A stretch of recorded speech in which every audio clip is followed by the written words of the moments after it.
live. I'm Josh. This is Mark. He's 600 years old and can't operate an iPad. There we go. All right, let's start over again. I'm Josh. This is Mark. That's my favorite part. I'm Mark. I'm Josh. Happy birthday, Superman. We are here to talk about this week's best comics. And man, there is a lot. I want to thank our camera operator, Jeff, today. Special guest. How you doing? It's like he's got the George Jetson job where you push the button and then... All right, let's try this over again. I'm Mark. I'm still Josh. This is for the podcast. Okay, cool. And it's for the people that join late. Awesome. I'm Mark. And I'm Josh. And this is Alter Ego Comics TV. My name is Jeff. My name is Jeff. Jeff just helped us out by starting the camera. Welcome to Wednesday, best day of the week. Happy birthday, Superman. You look pretty good for a guy who's 80 years old. But as we'll see in one of our books this week, he lives a lot longer than 80. Plus, you know, his Kryptonian skin cells absorb the energy rather than being damaged by it like ours. So, you know. That's right. Doesn't have to worry about wrinkles. No. So this week is all about Action Comics 1000 and Superman, but there is a ton of other cool stuff to talk about.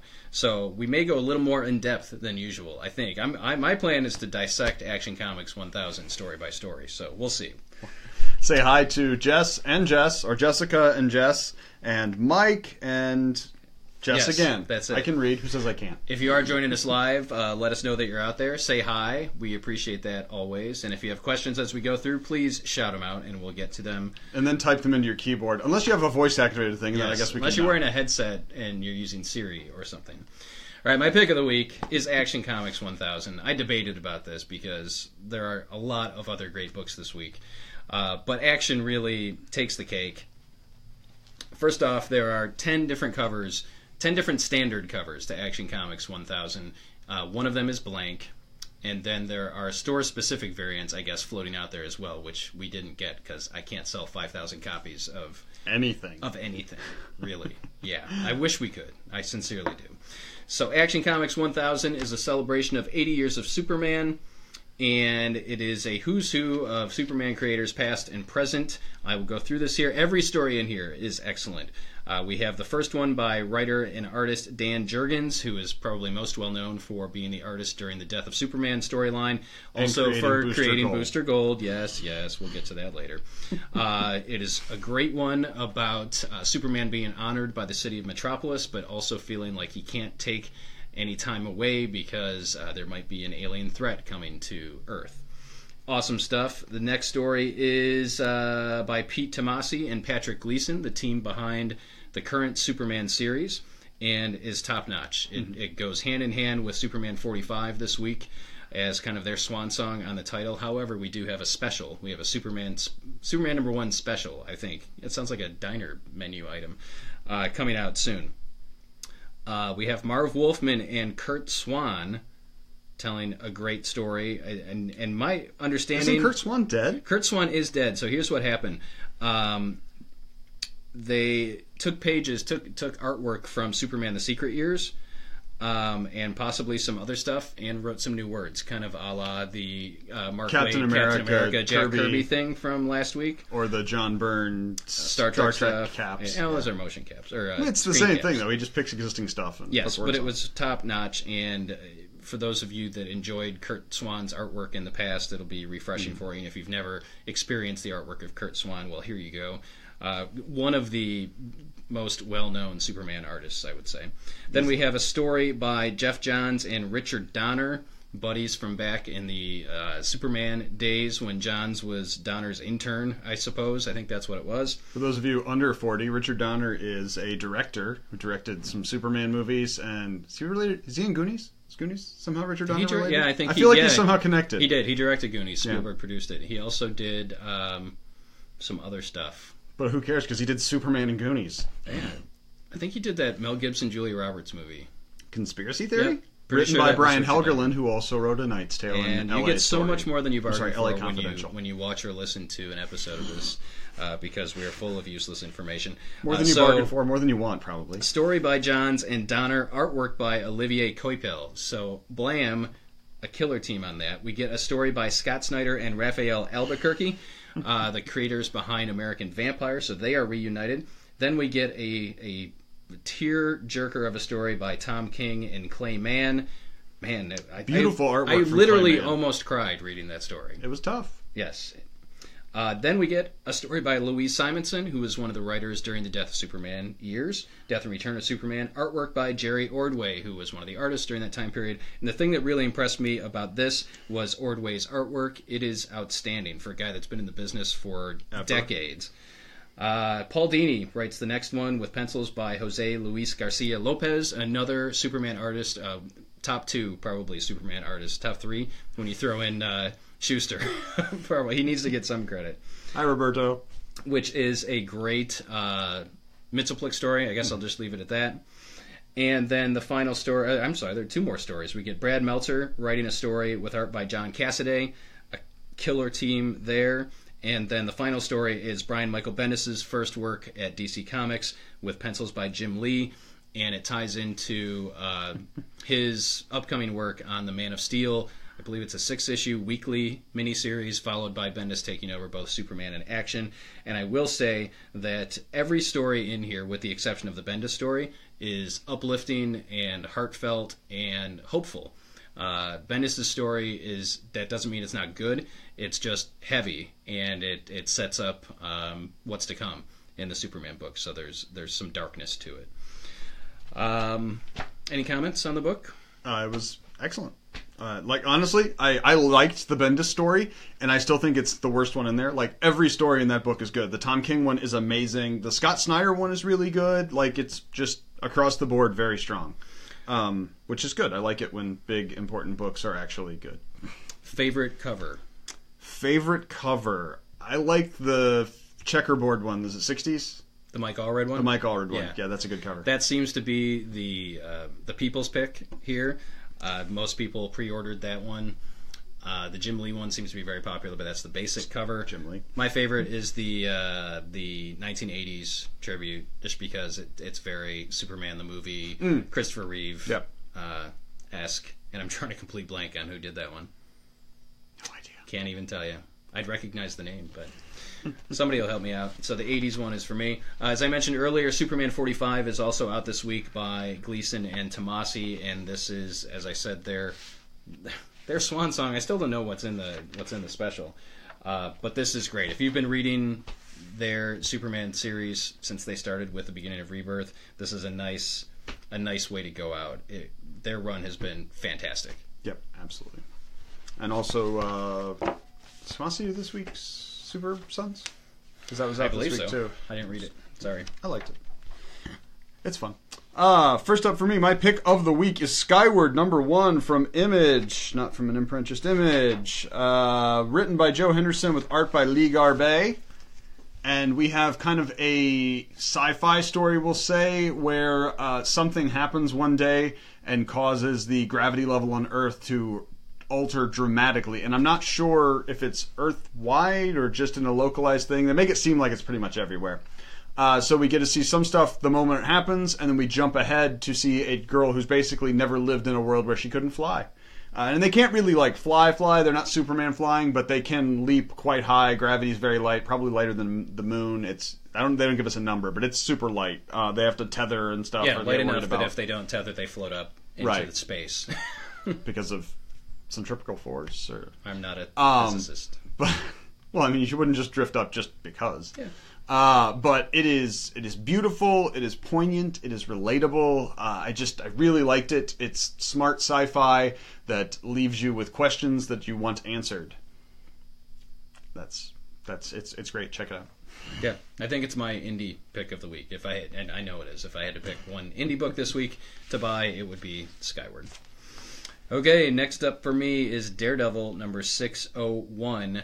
This picks up right where Daredevil 600 left off. Go surprisingly. Figure. Yes, where the Hand has basically laid siege to the city of New York, and in the process filled the Kingpin, Mayor Fisk, with a bunch of arrows, and he is out of commission.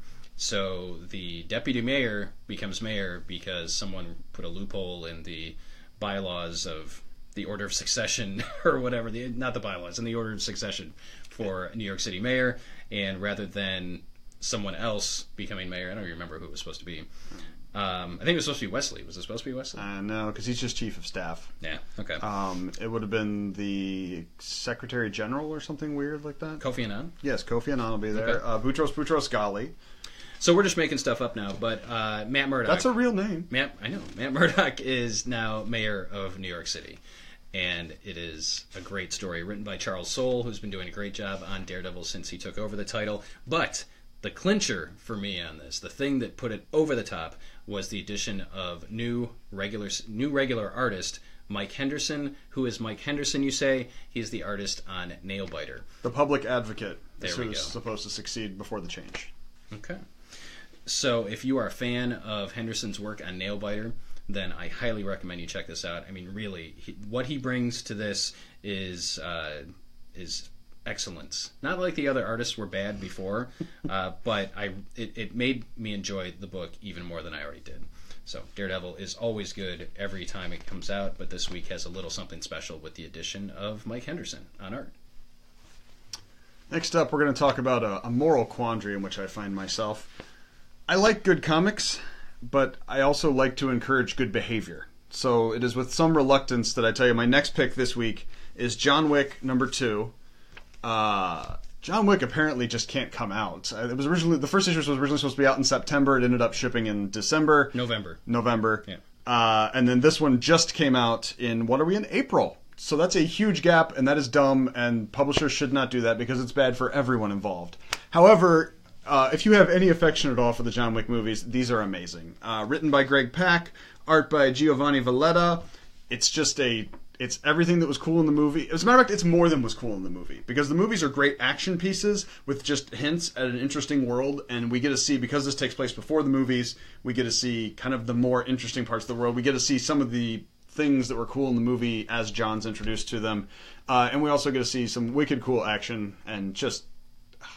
So that's how good this book was. I hate everything about the way it came out, but the book itself is awesome. Well done. Did we say hi to everybody? Hi, Ed. Hi, Roberto. Hi, everybody that already said hi. Which one of us is the Wednesday guy? Which one of us is the Wednesday guy? Jess's comment is Happy Wednesday guy. Oh. I assume it was supposed to be guys. But I'm going to say you're the Wednesday guy. I am the Wednesday guy. Okay. My final selection this week... Does that make me Odin? No. Yes, I guess it does, yeah.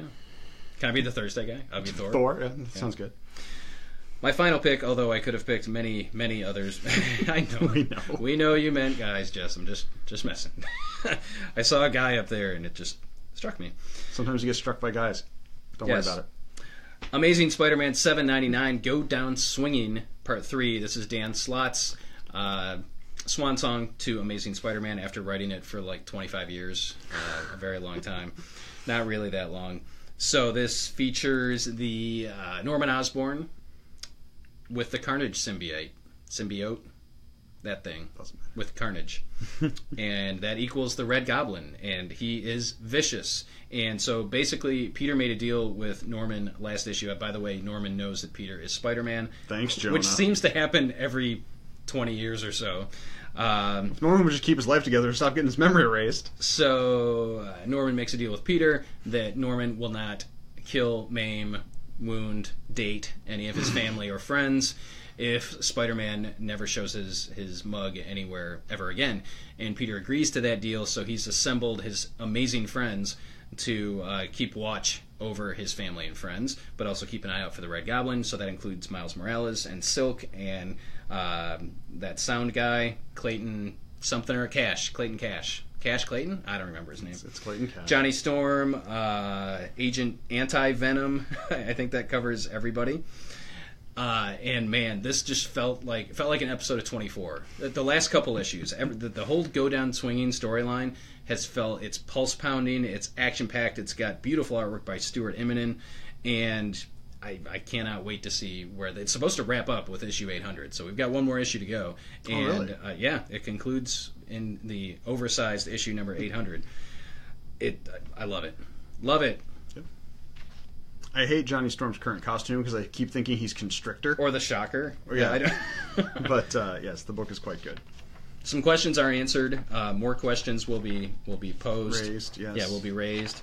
But man, So did we ever figure out what happened to Gwen Stacy's kids? why? How dare you bring them up? Well, you were talking about not dating anyone that he cares about, so that's why I assume what you were referencing. But That we shall never speak. Joe Straczynski, tell us. J. Michael Straczynski, I love most of your body of work, except for that. Except for having Norman Osborn and Gwen Stacy sleep together and have twins. Dear God, man. Having said that, go watch Babylon 5. It's a great show. It's awesome. Yeah. Last up for me, we've got a Tom King twofer. We've got The Gift in Batman with art by Tony Daniel, words by Tom King, as I mentioned before.